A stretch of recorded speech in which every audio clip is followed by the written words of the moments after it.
No, we learned that we have a big squad with a lot of players that can come in and compete. We have learned that for the full season, so that I think, and we also see people coming from the bench and giving us the edge during the game against Wolfsburg. Of course, it was a tough game and it was a pretty even game, but.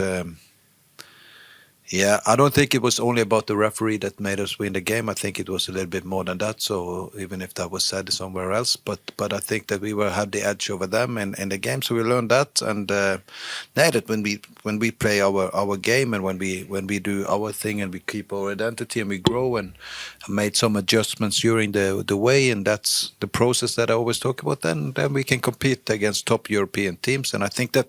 Tomorrow it will be another step, and we will see if we can do that. And it's a very, very hectic period for us. And with every 3 days we play very important games. So no game is more important than the other, and we need to try to balance our squad, our players. So we try to keep everybody as fresh as possible and take care of the players and this is what we learned, and until now this year, I think we have been successful in that. When it comes to Pernille, yeah, I think enough. It's been said a lot about her, especially the last couple of days or all season. But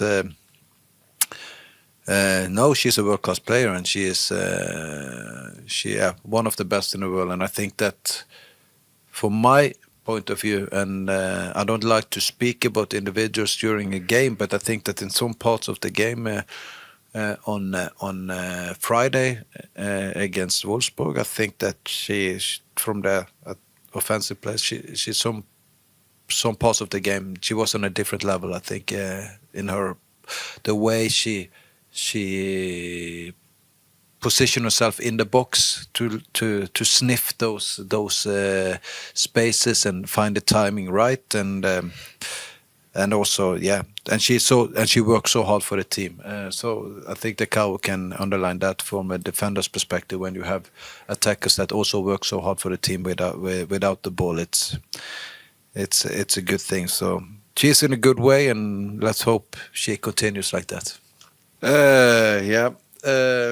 First of all, I used to try to control what I can control, and this is not something that I control. So when I'm told that we're going to play in the campus, we play in the campus. If I'm told that we're going to play in the Allianz Arena, we play in the Allianz Arena. If we play on the parking lot, we will play on the parking lot. So all of these things is out of my hands, and I try to focus on the reality. When it comes to the real issue around it, which I think is what you're looking for, and it is a big topic, and I understand the question, and we just need to put on how can I say it? We need to try also to make our performances that exciting that enough people come and watch, that it becomes profitable for us to play in the Allianz Arena, and then because we can never force anybody to come and watch us, but it is clear that we need a certain amount of people coming before it makes sense. I must say the games we played in the Allianz Arena since I have been here, it's been a great experience. It's the best stadium in the world, in my opinion, and it's been fantastic. So we are looking forward to next time, and it will come. But for now, we focus on to playing tomorrow against Lyon in the campus. But I understand the question. So 2006, then it's 20 years from now. I don't think that Bayern would want me to be here when I'm almost 70 years old. No, that was a funny answer to the question. I think that it's the reason why things have become good.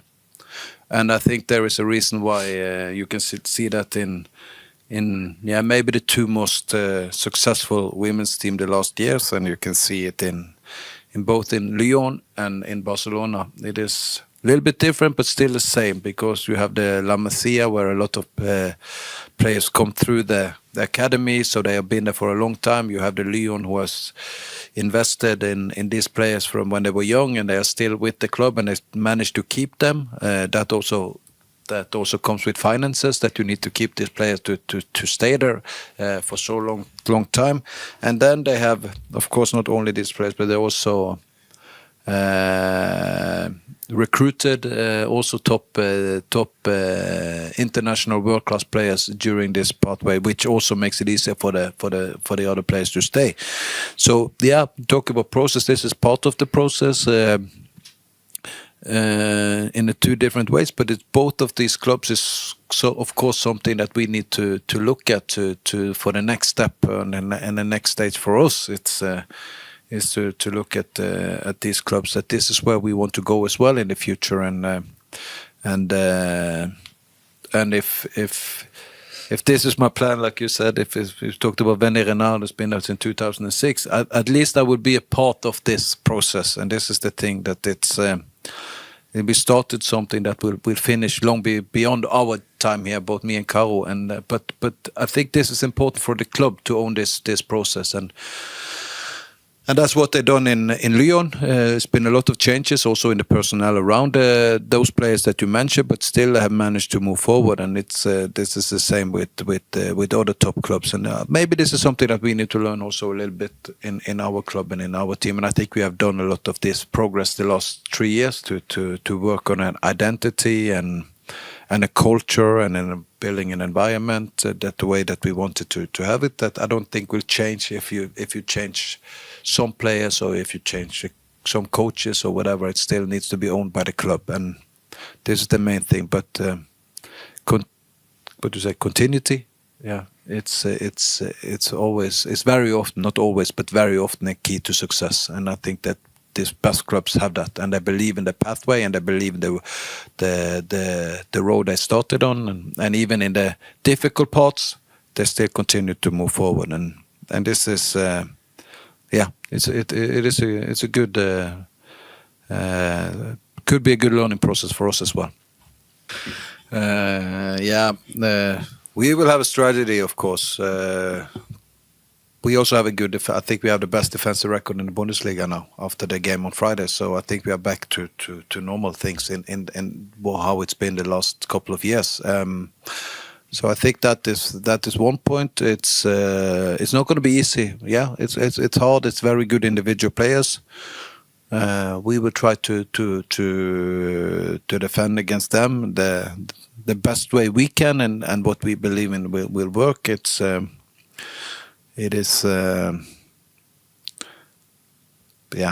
I cannot share too much, but it's not like we're gonna do completely different things. That's not in what I just answered. The other question that I answered before, it's about something bigger for us also than just the game tomorrow and the next game. Of course, this is what matters now, but we also need to build something that is going to last for a long time, and then we need to continue to build our identity, also against top European teams and against the best, to try to play the way we want to play. Sometimes we will be successful in that. Sometimes we will struggle. But I think over the last 3 years, I think we struggled a lot the first year to do that, to play the way we wanted against the best, and we become better and better. We will do that in going forward as well, because we need to have confidence in ourselves in these things. And so answer your question. It's a difficult. They score a lot of goals, but we are not Rams or where they won 8-1 in the weekend. It's a different game. It's a different team we play against, and they play against, and hopefully we will also ask some questions to them and give them some challenges. Those numbers are not. It's not. We know about these numbers. We know, of course, that these players are really fast and really strong, and this is of course a challenge for us, like it is for any team in Europe, and that's their strength. We would try to control it. I think that we played against PSG last year, where Chavinga played for PSG, for example. One of the players who went to Lyon in the summer, and we saw we know that she's fast, and I think we need to try to control that, and then it is not easy to do that, because it's not we cannot equal it with, okay, I have one player in my squad or 3 players in my squad who can just mark them out with the same pace. No, we need to find other solutions to how to do it. That we don't know if it works 100% until the game starts tomorrow. This is the beauty of football. That's why nothing is done on beforehand. We need to look, and we need to believe.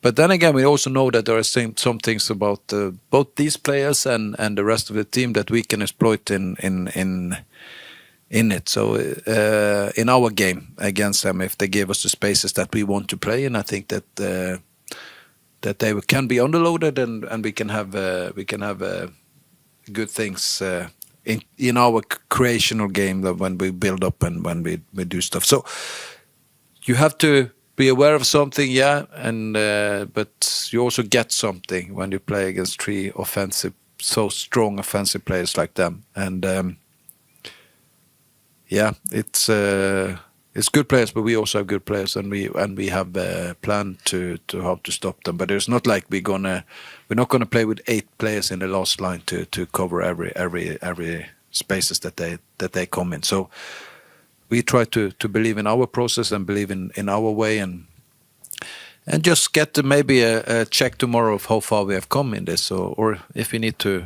work harder going forward.